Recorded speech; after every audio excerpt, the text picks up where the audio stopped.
première église orthodoxe a été fondée à Genève. Il s'agissait de l'église russe au XIXe siècle.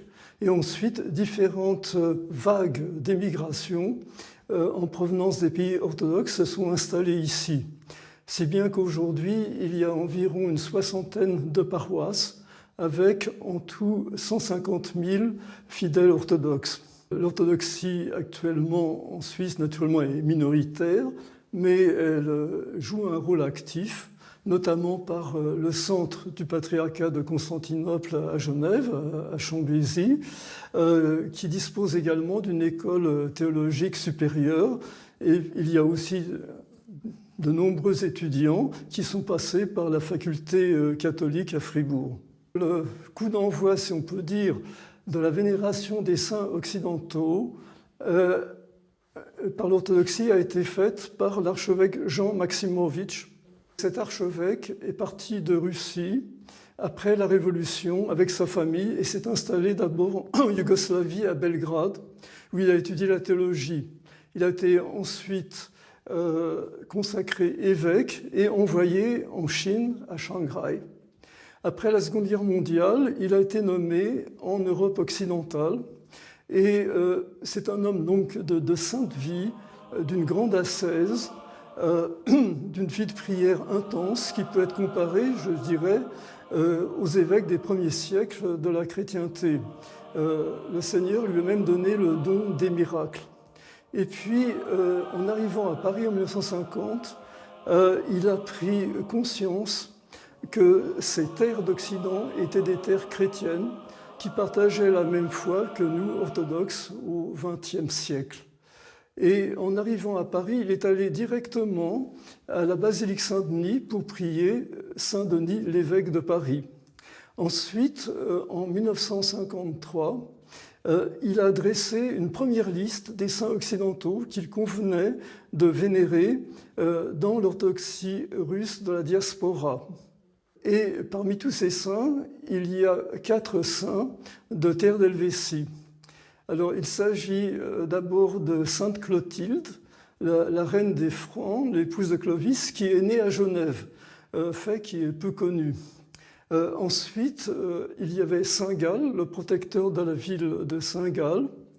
Il y avait aussi Saint Fridolin de Säckingen, bon, qui est un saint peu connu, mais qui est le protecteur du canton de Glarus en Suisse.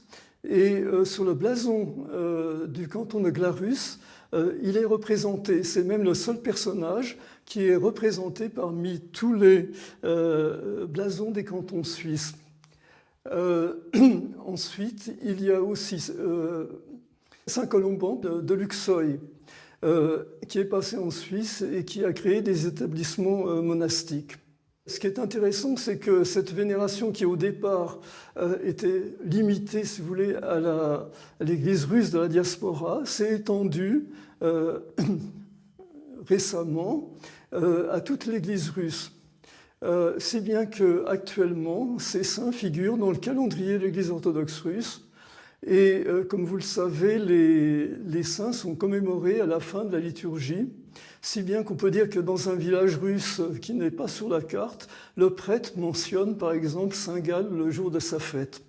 Mais alors, cette vénération est allée plus loin que l'église russe elle-même. Aujourd'hui, ces saints sont vénérés par tous les orthodoxes, si bien que par exemple qu'à Zurich, tous les orthodoxes fêtent chaque année les saints martyrs de cette ville. Vous avez à Saint-Gall également l'église grecque qui fête Saint Gall. Ils ont peint une icône et lui adressent des prières chaque année. Ensuite, vous avez aussi l'église roumaine qui les vénère beaucoup. Alors, en témoigne la fresque qui est derrière moi. Si bien qu'on peut dire qu'actuellement, vraiment, tout le peuple orthodoxe présent en Suisse, indépendamment des nationalités, vénère ces saints.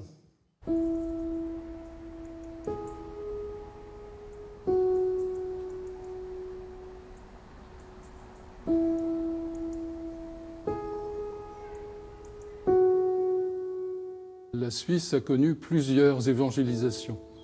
Bien entendu, d'abord celle de Rome, ensuite par le sang, évidemment celle des martyrs thébains qui venaient d'Égypte.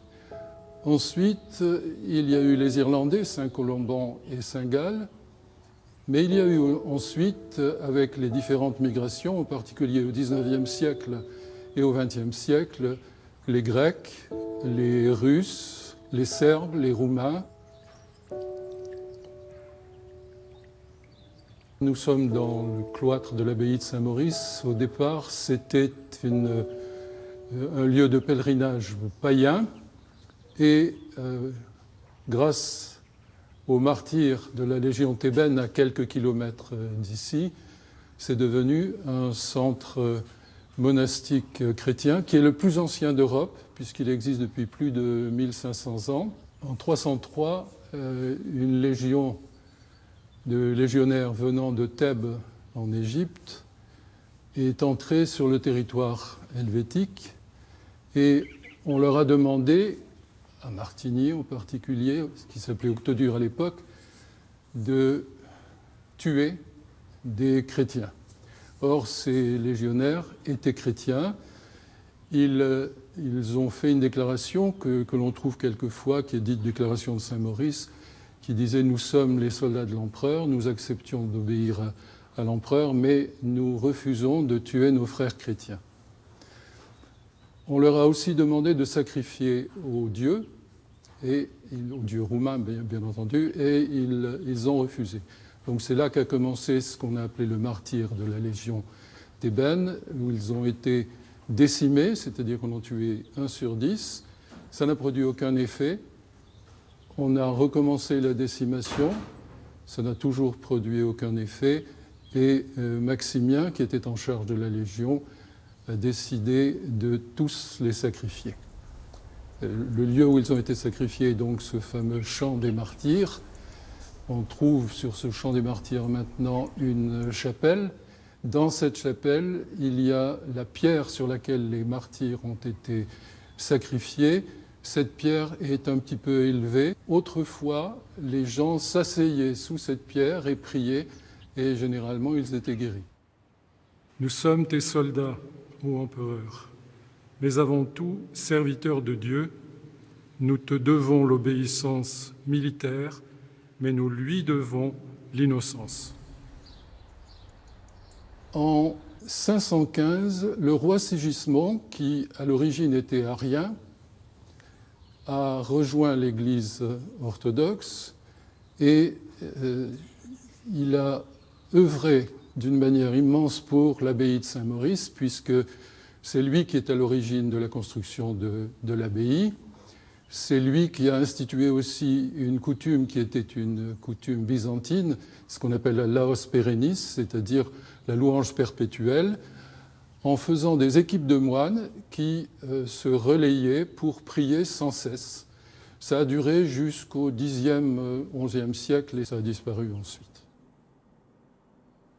Après l'invention des reliques, c'est-à-dire la découverte des reliques après une vision de Saint Théodule ou Théodore de Martigny, on lui donne ces deux noms généralement, on a mis les reliques dans des reliquaires.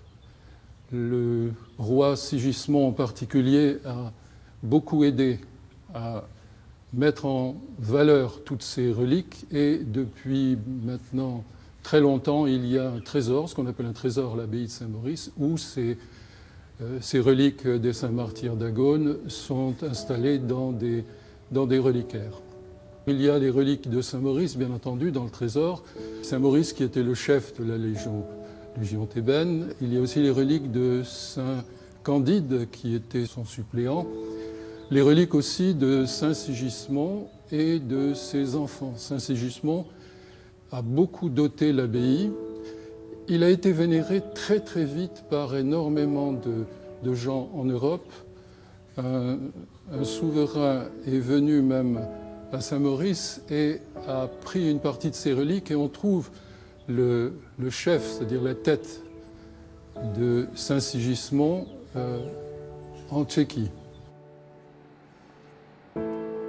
Il y a aussi un lieu où on peut voir où étaient les reliquaires et les reliques, en particulier en sous-sol où il y a des fouilles archéologiques. On voit le tombeau de Saint-Maurice qui est encore très visible. Et devant ce tombeau, il y a maintenant un petit autel qui contient dans son centre des reliques du saint.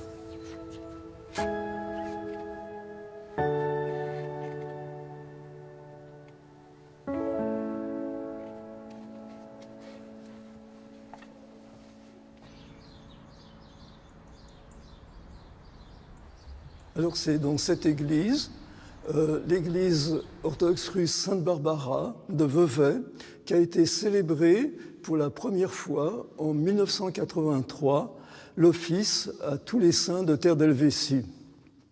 Comme vous le savez, l'église orthodoxe a un certain nombre d'offices dans l'année qui sont dédiés à certaines catégories de saints. Alors vous avez au début du carême, par exemple, tous les saints et saintes qui ont vécu au désert. Vous avez tous les saints du mont Athos, vous avez tous les saints de Russie, etc. Alors l'évêque Ambroise, qui était recteur de cette paroisse, a eu l'idée de composer un office qui est dédié à tous ces saints. Et il a une idée particulière pour fixer la date de la mémoire de tous ces saints de terre d'Helvétie au 3e dimanche du mois de septembre, parce que ce jour coïncide avec une fête suisse qui est celle du jeûne fédéral, qui a été institué en 1832, et c'est un jour qui est consacré à l'action de grâce, la pénitence et la prière pour la Confédération helvétique. L'évêque Ambroise a aussi fait peindre une icône par le protodiacre Georges Jeanneret de Genève qui représente tous les saints de la terre d'Helvétie, et c'est lui-même qui a fixé l'emplacement de chaque saint, enfin, etc. Et ce qui est intéressant, c'est que l'évêque Ambroise avait commencé à collecter toutes les vies des saints de terre helvétique. Et puis malheureusement, il est décédé, je dirais, prématurément en 2009, mais son œuvre a été poursuivie par un paroissien qui s'appelle Claude Genisti Lopez, et qui a fait publier un livre aux éditions des Syrtes à Genève, qui contient pour chaque jour le saint local qui est célébré, et en plus avec une prière à chacun de ces saints. Parce qu'il faut se souvenir qu'il est important d'invoquer tous ces saints qui sont des intercesseurs pour nous auprès du Seigneur dans toutes nos difficultés, les maladies, etc.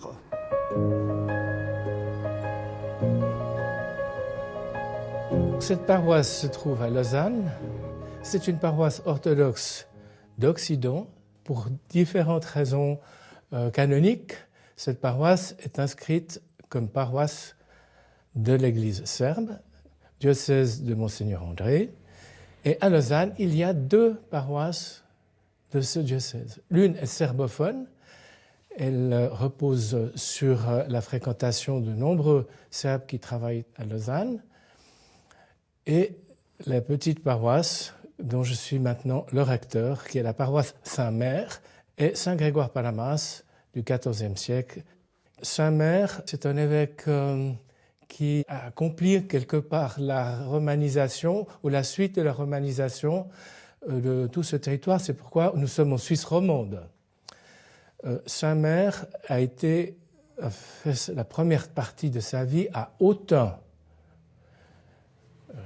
Autun se trouve en Bourgogne, dans Franche-Comté. Il y avait là une place forte romaine, comme il y a eu aussi une place forte, une cité, ici dans le canton de Vaud, à Avenches.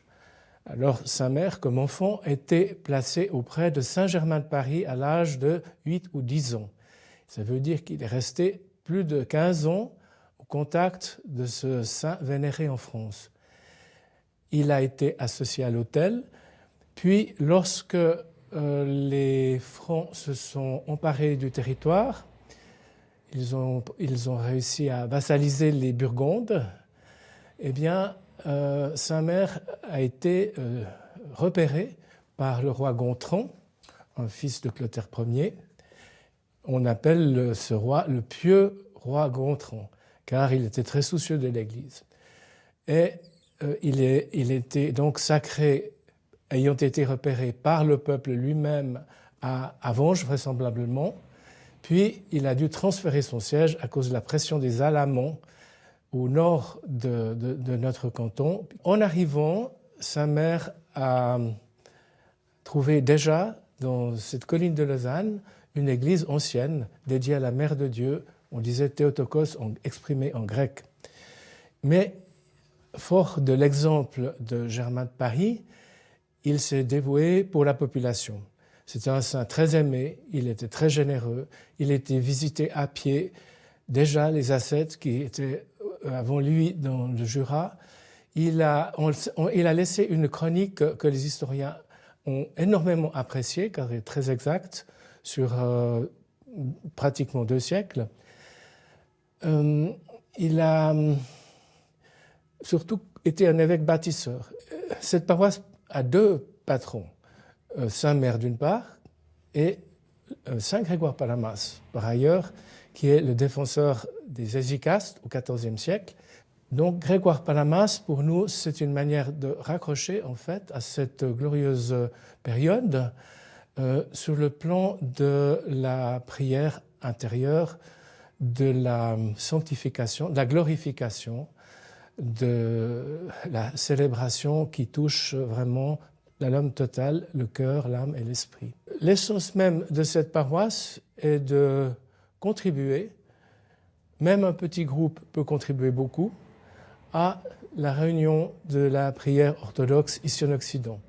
Cela veut dire que les racines, les origines sont importantes et que la composante orthodoxe occidentale a une certaine signification, dans la mesure où elle est attachée à une église canonique. Ce qui se traduit bien et se montre bien à l'église Sainte-Barbara sur le fronton, où on peut lire un verset d'Isaïe qui dit « Ma maison est une maison de prière pour tous les peuples ».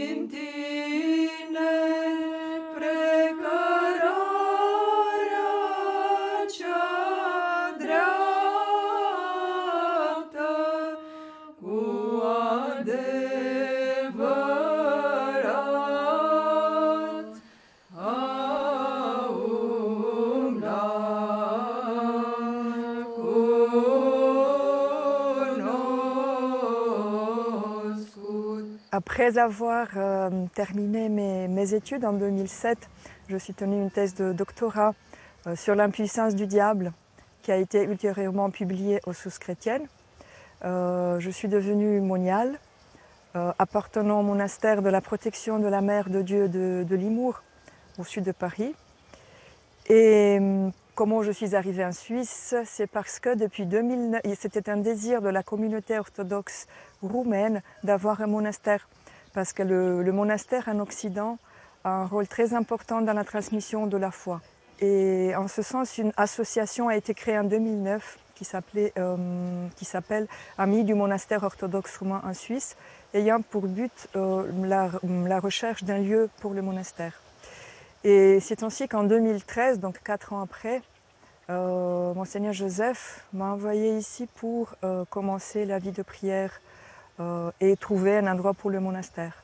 Et donc je suis arrivée avec 2 grandes valises à Fribourg et plein d'espoir, voilà, 2 valises et plein d'espoir, en pensant que ça ne va pas être si compliqué de trouver un endroit grand, beau, 20 hectares minimum, pour établir un grand et beau monastère orthodoxe en Suisse. Et voilà, petit à petit, j'ai guéri de toutes mes illusions, parce que la vie en Suisse n'est pas comme je l'imaginais. même si tout est très beau et le pays est magnifique. On a eu un accueil magnifique. J'étais, comme j'ai dit, au début à Groslay, à côté de Fribourg, dans un ancien monastère catholique, où on a été 2 ans. Les premières sœurs sont arrivées là-bas. Et ensuite, en 2015, la providence de Dieu, par une amie, nous a conduits ici, au Siam d'Albeuve, au pied des Alpes en fait, en cette région de Gruyère qui est et particulièrement dans notre village, il y a cette lumière et cette énergie si belle. Et cet endroit nous a charmés, mais nous avons continué à chercher un endroit. C'est un endroit idéal pour notre monastère, c'est-à-dire beau, grand, retiré, avec la possibilité d'accueil, tout ce qu'il faudrait pour un monastère. Et donc j'ai sillonné dans toute la Suisse romande, et chaque fois que je rentrais en Gruyère, j'avais l'impression que je rentrais à la maison. Et donc on a pris la décision de rester ici, dans cette maison qu'on a louée au début. Et on a repris cette maison en 2018. On a restauré la maison et on a bâti une petite chapelle qui est le cœur de notre vie.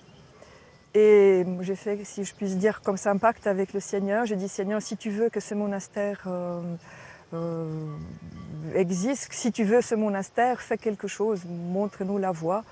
Nous sommes à présent 8 moniales, dont 7 roumaines et une qui est suissesse. Et comme activité, nous avons, comme activité manuelle, donc on fait des icônes collées sur du bois de chêne. Et ensuite, on a un petit atelier pour les produits cosmétiques, c'est-à-dire on fait des savons, des shampoings solides, des huiles de massage, des teintures, des baumes. Et aussi, on a un atelier, donc on fabrique des sirops, des nectars, des jus de confiture. On a quelques ruches, donc on a du miel aussi. Et puis plein des produits salés, des tapenades de légumes, et puis des cornichons, des produits saumurés, voilà, tout ce qui vient de notre pays et que les gens d'ici, on a découvert qu'ils apprécient beaucoup.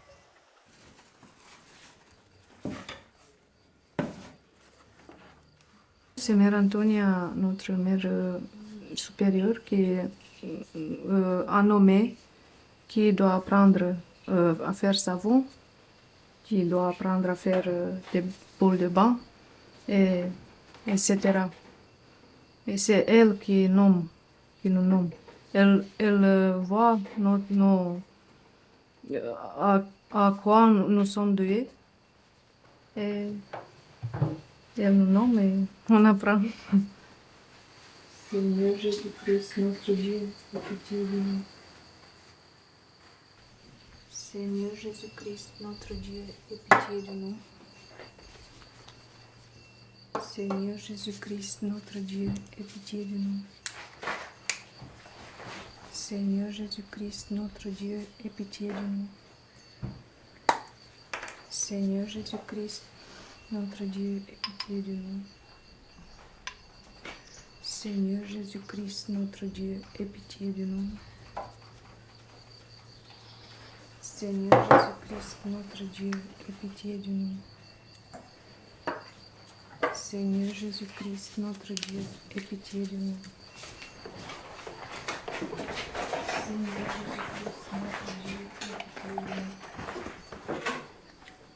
Seigneur Jésus-Christ, notre Dieu, aie pitié de nous.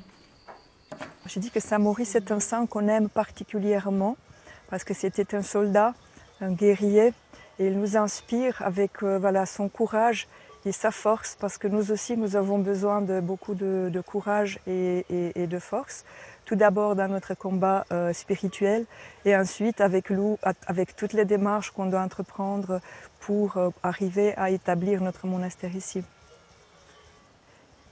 En regardant, et ça je le sens comme une bénédiction pour moi et pour nous en fait, pour notre monastère, le fait d'être là dans cette gruyère, terre de gruyère qui est, vous voyez, si verte, si belle.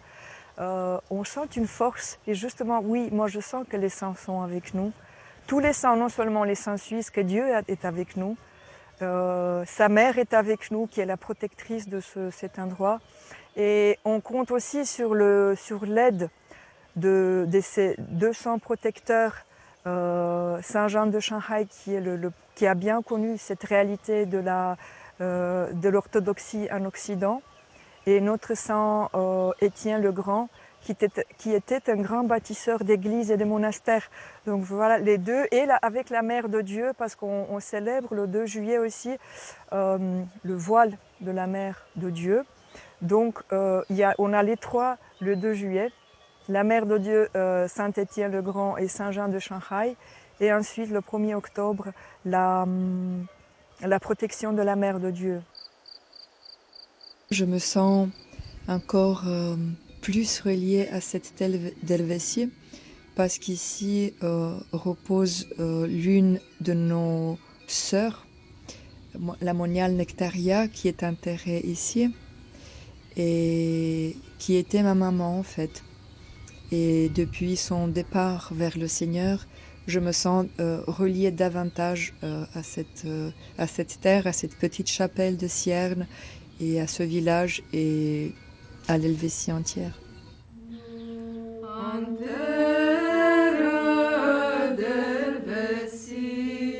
Dans le